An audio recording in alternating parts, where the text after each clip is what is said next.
Hello, silly people, and welcome back to the channel. My name is Trey, and today is week 16 of the 100-day march. This is the final work week, and next week will be the reveal of the comic. So we have a lot to do, so let's look at the schedule. Okay, now looking at the schedule, we can see that we are in the end game now. And that means this is the last week we'll be doing work on the comic, and next week will be showing of the final results. What we got, everything that we got, and that will be a little bit later on the 3rd. That video will be released on the 3rd. We have a lot to do, so let's get to work. Okay, so the first we have the roll call for the characters of this comic. It's Beautiful Beast chapter 3. This is Beautiful Beast Kiss. This is Booney, Birdie, and DC. And now we have the color version of these characters. I did some color tests last week, and these are more or less the ones that will appear or that will be sourcing for the comic. Okay, so now this is the comic page 1 of Beautiful Beast Kiss, but let's first go over how we got here. So Command N, which is Command New. Also, you can do that from the top, File, New, and this will open section up at the very top, right? There's illustration, there's comic, there's another section for printing fanzines, another one with all comic settings, and this is the one I particularly look at, and then there's a button for animation. But let's go back. So these are the stats. I've gone over this in a separate video, so you can check that out if you wish. At the bottom, there's multiple pages. I check that if I want multiple pages. Here I have the number as 24. Combine it to 2-page spreads. If you check this, but I don't want that. And left binding, since this is in the Western countries, read from left to right. Okay, so we read from left to right. And in Asian countries, they more read from right to left. And I don't need to click this because I already have it. So these are the pages, and usually they're at the bottom, but I move them to the left side. So today we're going to be going over pages 1 through 4. Well, 1, 2, 6, and 8. The 4 pages that we've done before, to show you how I put most of this all together. So this is page 1. And we have our frames, but let's look at all these layers. So at the very top, I have the centerpiece. This is outside of the border. Right? So it looks like she's popping out. So I want this to be the central piece of this page. Next we have frames, and frames on. Again, I went over this in an earlier video of how I make frames, but this is the final of the frames I have. Frame border, which is the white, which is what I filled in, and then I knocked out these panels. Magic wand tool, then delete the section, and then put that below the frame layers. There's another way to do it, I'm not sure, but this is pretty much how I have it. The text layer, where all my text is, I have text and text balloons all done. And that's a long list of all my text. Collapse that down. And I use a lot of folders to hold different sections. So the text is its own folder. Below that I have the lines, the actual ink lines that I have cleaned up. Ink lines. The color layer. This is where I will put my colors. Right now I just have this gray. Well, first let's turn some of this off. So in the color section, gray is the neutral backdrop for what I will do for the colors. That's the gray backgrounds that I'll put on top of this gray. Colors for the characters. And I have a sample imported that we just saw of the character colors with their color swatches or color dots. And this should make it easier, so I can just do the eyedrop tool, I for the eyedrop tool, touch the character, it'll select the color. You can see up in the upper right. If I touch on Bunny, her pink. So this makes it easier me to just select colors to do the coloration of the inks. So I brought this in by File, Import, Image. I've made another file. I try to keep everything organized in different files. Sample, I can bring that in, scale that up, and that's how I brought this in. But that is what's in my color file. Placeholder. Placeholder has, let's turn off the colors, has the mock-up that we did earlier. It has all of the pencil sketch, the mock text in there, and the comic boundaries. I still have that on this, so I can know where the text should be and all of that, so that when I do bring the ink in and I turn that off, right, this is the inks. So the frame borders brought back in, central character brought back in, and that this is what the page we have so far. And OG is for the original. Well, let me show you what I do for that. It holds the clean inks. Turn that on. I took it in the Photoshop. I got rid of all the blue lines by black and white. Go to adjustments, black and white, change the cyan slider all the way down to get rid of all that non-photo blue. So it'll just leave the inks, and then I save that as clean inks in a file, large, and then I place this in, and this is the page. Now to get rid of all the white that you see on this ink page, first I make a layer, duplicate this layer, and I use it says copy number 2 because I already have a copy number 1 higher up. And then with this one, I can turn off the clean inks, go to this copy layer. With the copy layer, go to rasterize. It'll take a moment to rasterize this page. And then once that's done, I go to File, right, File, okay, Edit. Edit, convert brightness to opacity. And then it'll think about it for a little bit, because it's getting rid of all the white. So now all the white is gone. It's now just the inks and transparency, all of that. And now I can color underneath it. And that is how I usually arrange my pages. And now if I wanted to get rid of this top information because I don't really need it, I can go to the Erase E for the Erase tool, Hard Eraser. I can increase the size of this and get rid of all this on top so it's cleaner. But I didn't really need to do that because my frame layer and my frame borders would cover that up anyways. But if I wanted to clean things up, I can do that. So let's move on to take a look at page number 2. Of course, always save it, File, Save, or Save As if you want to save it into another folder, or you could just hit Command S to save. So page number 2 has a lot of the same elements, pretty much the same breakdown. I have the characters on top, so they're outside of the frame borders, because it makes it just a little bit more dramatic. And that's what I want for these two characters on this page.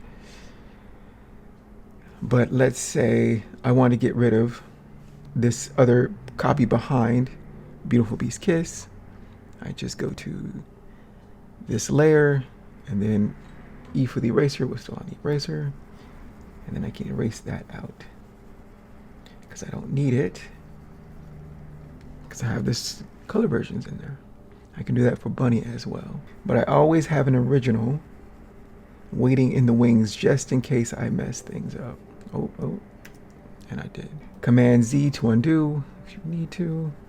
And that was how I kind of clean up these pages sometimes.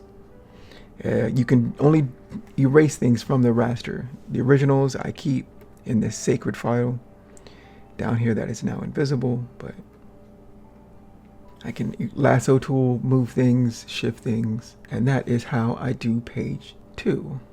All right, page 3, how I made frames. Let's talk about frames. Actually, we'll do that with a totally new page.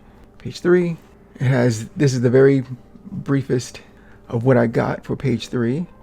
It hasn't been formatted all the way yet. The OG has my original clean inks. I have the layer with the inks on it, and so I got rid of all the white already, and it sits at the top. Color layer, but let's make a frames layer. So new folder, new folder, name it frames. For frames, it's U, I think twice, or off to the very far left, there's frame borders, which shortcut is U. So it's on frame borders, create frame, you go to the corner, go all the way down to this corner, and it'll want to snap to it because I have special rulers, I think, selected. So it snaps to it. The blue is now out of bounds. Now I go to cut frames into borders. And now in the placeholder, I have the mock-up of where the gutters will be. So I just get near the gutters. If you don't hold shift, this thing will spin. So if you hold shift, it can snap to being horizontal. I do horizontal first and then verticals, gutters last. So that's horizontal, horizontal, horizontal, horizontal, and then vertical gutters where needed. And so now we have our gutters. And how I adjust gutters is hit the O, or go to, it's the object, or I'm sorry, operations tool, or I just hit O, and all the borders, the frames, now turned red. There's things where I can adjust the positions of, so if I want to hit this little small triangle, let's zoom in, there's a small triangle. If I touch that, it'll go all the way to the very edge of the page.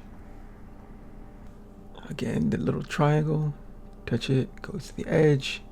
If I wanted this to be a very large panel, and I can adjust the other panels with this blue dot, and it's your comic, so you can adjust it how you want. You can have it go all the way to the edge or make different panel sizes, however you feel necessary. But if you want to increase the drama in some rather than others, like this one can probably go all the way to,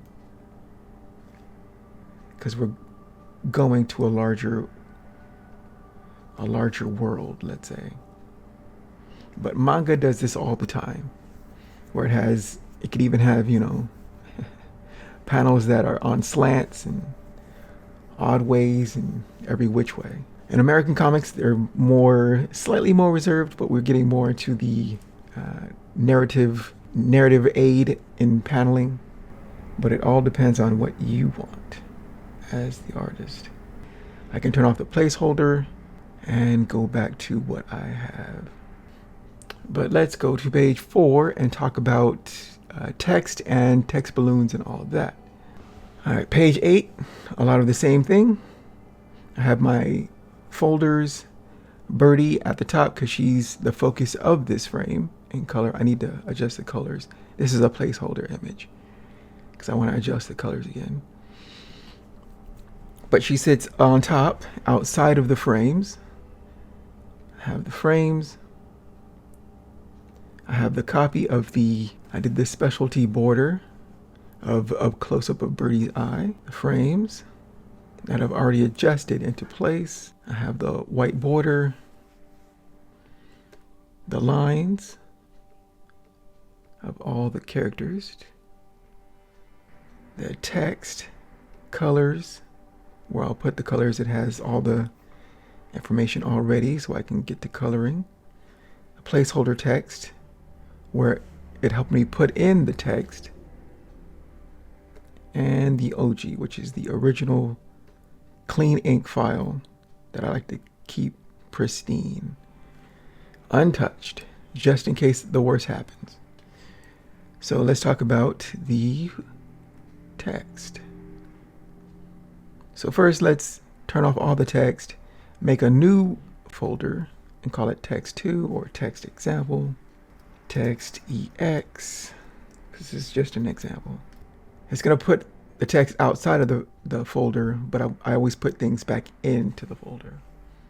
So it's T, or on the very far left, text, this little A icon. Oh, I'm going to need my placeholder because it has the dialogue. So let's say, which one should I choose? Oh, a guest. So Birdie is speaking. Now I got this text from Blambot. It is web letterer. So I'm going to select all of it. Press a T and then hit this little pencil icon. And it'll bring up this little details panel. And in it, it shows the font. It's web letterer BB regular, which I got from Blambot for free. There are paid fonts that you can get, but I just use this one. There's size. The size is 8.0, but you can go up to increase the size. I find that's too big. 12 is too big for me, so I go to 8. You can change the horizontal and all vertical, word spacing, styling, color of the text, all of that in this panel by just hitting this pencil icon. You can collapse that. And then if you're good with what you have, you can press the check mark, or the X it deletes it. Once more, hit T twice for the text tool. Once more, oh, a guest. 2 exclamation points. Hit the check mark. And now for the word balloons. Word balloons is, I think, also T. Okay, so it's a little icon for the balloons. And let's run down this. There's rounded balloons, ellipse balloons, curved balloons, balloon pin. I'll show you what I do with that. Balloon tails and thought balloon tails. I don't usually use the thought balloon tails, just the balloon tails. Now, thought bubbles or thought balloons have changed throughout the years, but nowadays it's usually just a box as like an inner voice. So let's go to rounded balloon, and then you try to, you're not going to get it exactly right, but I try to encompass the whole thing. Turn off the placeholder, say, oh, a guest. Now K in Clip Studio Paint is the move tool. Hit K, or over on the side it's this, arrows moving in 4 directions. Oh, a guest. Now you try to get the text as comfortably sitting in the bubble. So K is to move the bubble and the text, right? They're now joined together. And I should put these into the text. Now O, which is the operations button, you can just hit O on the keyboard and it'll make this, and you can adjust the balloon, but it won't adjust the text. To adjust the text inside of the balloon, touch the text, and then you can move it around, and you try to place it comfortably within the balloon. And then hit K to move tool, and then back to O for the operations, and I'll go back to the balloon. And then I adjust the balloon again. And I can do this over and over again. Touch the text inside. Try to adjust things. And then K for the move tool, and then back to O. And then once I have it, say this, I'm good with that. Back to K, get it into its final place. I try not to put it too far up at the top, just in case, if you are sending it to print, it could get cut. So I try to keep it within the live area. which is this line for me. So it's within that. I try to keep it away from border edges unless I want it actually at the border edge, because that's doable. But I try to keep it within. Now, balloon tails. Tails, I usually do the text and balloons all at the same time for the whole page. And then I do the text, because I think I hit T twice. And I go from round balloon to balloon tails, balloon tail. And you just have to touch inside the balloon. I usually touch on part of the text. And then if you want it curved, you touch a little bit. And it'll automatically make this little tail. And then you double tap to end it, to end this corner. And usually you go towards the character's mouth. So double tap. And I did it too much. Double tap. Command Z to undo that. And now we have our balloon and tail. K if I want to move it. And this is all together, which is kind of cool. I used to do this all in Photoshop, but you'd have to just a little bit more work. It's very much doable though. But that's why I like Clip Studio Paint. So let's take an example of another one. Okay, so on page 6, we have balloons, text, balloons, and tails, right? But say the character is going through a range of emotions. So they're saying something, then saying something else, then saying something else. And you can link all of these together. I'm not quite sure how. I'm sure there are people out there on the internet and that know how to make it so that you can have one bubble transition to another bubble, which transitions to another bubble, and then this is what they're saying. So in this panel we have Beautiful Beast saying hello again. Kind of creepy. And then DC says he's in shock because he's like, who is this lady and why has she jumped on me? So he's like, what? Who are you? Get off me. So that's 3 different, like, first shock, and then it's like, who are you first? And then could you please get off me?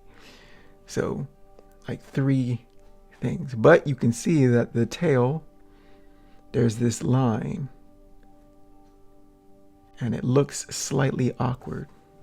So what I do, until I figure out how to do it the proper way, my solution is, where is it? If I can find it in this long list of text. Okay, who are you? And now hit T twice. And then I go to balloon pin, and it makes the, like it's almost like whiteout for this. And so, and then I erase out or white out the division between these two. And then I go to get off me and I do the same until I figure out how to do this properly. This is my solution. And so let's do that for some of the other ones. So in this one, panel number 4, we have the 2 talking back and forth. Beautiful Beast says we've met on the beach with the kid, and that happens in chapter 2. So we go to that. We've met. There we go. So on the beach, I can white this part out. With the kid, white this part out. And so now it looks like she's speaking words. Right? And the final tail goes towards her mouth. And I can do the same for DC Demon Cat. As he's first puzzled, then my tongue. I see that he does remember that they have met, but then he reiterates, but could you please get off of me? And so, Mach 10, I can white that out. But could you please get off of me? White that out. And then there's this last part. Come on, let's go on an adventure. Of which Beautiful Beast is kind of pushy. But that's just her style. And that is my quick and dirty solution until I find the actual solution. I'm sure that, I'm sure YouTube has videos on doing just this thing, but I haven't seen it yet. So this is my quick and dirty solution to make it seem like, they're talking one bubble to another bubble to the person speaking. And that is how I do speech bubbles. Now, as a final cleanup thing, let's go back to page 1. And let's talk about what I did to get this character in. So off to the side, when I was doing the inking for the pages, I did individual larger inks of the specialty images that I did the same thing where I had the inks, scanned in the inks, and then rasterized them, and then edit, convert back into to opacity, knocked out all the white, and now I have the characters. Go to M for the selection or the marquee tool, lasso, so I can get the character. Make sure on the layer with the character. Command C for command copy. You can also do that from edit, copy, or the shortcut is command C for the copy. Just do command C, go to the page, or paste, and there you have the character. K to move it. This is just an example, I don't really need this. But this is how I got the character into this page. And I can, now that it's in, I can put it at the top so that it looks like it's outside of the framing. So that's how I did that. But I want to show you how I do the Starry Sky. This is going to be the last example before we finish this out. A Starry Sky texture. So right now I'm in Photoshop. I thought I knew how to do this in Clips, but I don't. So in Photoshop, command open, and I have my files, extras, textures. And so for Cosmic Star texture, and number 2 and 3, open these. Okay, so I have this, 2 and 3. And I made this when it's just a blank white sheet of paper, 8.5 by 11, just regular copy paper. And I took a toothbrush and I flicked gouache on this piece of paper. And that's how I get these little splotches. And it's all random because it's a toothbrush and you're just flicking paint onto a white piece of paper. But to make a starry sky, I invert the colors. Adjustments, invert. And now we have the stars in the sky. If I'm going to make the cosmos, this is usually how I do it. Image adjustment. There's also other ways you can do it with, don't know, I went blind for a moment there. Or Command I to invert the colors. And then I can V5 if I want to take it down a little bit, because sometimes it can get too bright. So you can play with the opacity to see if it's right for you. This is 100%. But this is how I made the Starry Sky. S for saving as. Because I want to keep the originals the originals. I always try to keep the originals just in case. Alright, so now that we have the Starry Sky made, we're back to Clip Studio Paint. Where again, File, Import, Image. It's in the Texture Self-Made, 2 and 3. And I open it, and it'll place them in. And I'll probably take these to the background layer. And then, where's it? This is why it's good to stay organized, because... Okay, so here we have the textures for the stars. Alright, so on page 2 especially, we have this very open panel where she now realizes where she is. That is on the moon. Bunny will be sitting behind or off because she doesn't even know she's there yet. And she's looking at the Earth, which I'll paint in, as the cosmos is the backdrop. So I think you see what I'm going for. And that's pretty much how I make the Starry Sky. All right, I think that's everything I wanted to go over. So let's look at the schedule one last time. I don't know if it's the last time, but we'll see. All right, looking at the schedule, this was the end game. This is the final bonus week before try to putting it all together. And next week, I think the next video will be released on July 3rd, just before I'm gonna take a break. So this will be the final. We'll look at everything, how it looks was how it looks. And that will be the finale for the 100-day march. So thank you very much for joining me. I have been Trey Hodges. You can find my work at treyhodges.com. Power to all of the creators, and I will see you on the finale. Take care and keep shining.